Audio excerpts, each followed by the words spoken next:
Hey everybody, Jay here at LockNLube, and today we're talking about the L&L 261. This is LockNLube's first pneumatic grease gun, and it's also the first grease gun in North America to feature both single shot and continuous delivery modes in one gun. So we're going to open up the box, have a look at what's inside, and talk through some of the features.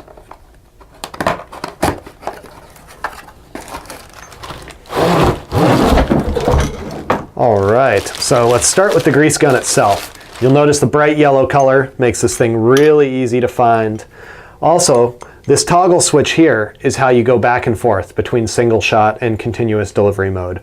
So if you have some Zerks that need a very specific amount of grease, you turn it over to single shot mode, click, click, click, give it exactly what it needs, and then you can just twist this and you're back in continuous. Now in the continuous mode, you can deliver up to 5 ounces of grease per minute. So that's a full tube of grease in about 3 minutes. In the single shot mode, you'll get up to 6,000 PSI. The input pressure for your air compressor is between 60 and 120 PSI. You can crank it up to 150 PSI if you really want to push the limits, but we recommend 60 to 120 is the operating range. And now let me put this all together so that you can see what the product looks like assembled. I'm just going to put this on finger tight.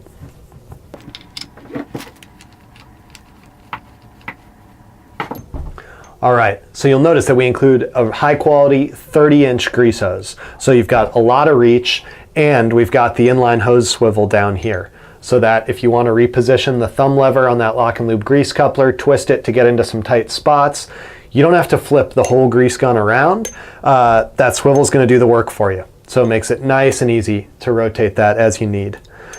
On one side of the head, you'll see that we've got an integrated air bleeder valve that makes it really easy to prime the grease gun, get those air pockets out. And on the other side, our patented loop and lock design. So with that, you can store the grease coupler by locking it on, creates the loop in the hose, allows you to hang it on the wall, carry it, store it, do whatever you need, and it also keeps everything nice and clean. On the bottom, our T-pull is going to lock out to the side for nice and easy loading. And we already talked about the bleeder valve for priming. We've talked about this selection knob, which goes back and forth between continuous and single shot. You got your quick connect here for your air hose, and with that you should be ready to go. So thank you for watching, and if you want any more information, be sure to check out LockNLube.com.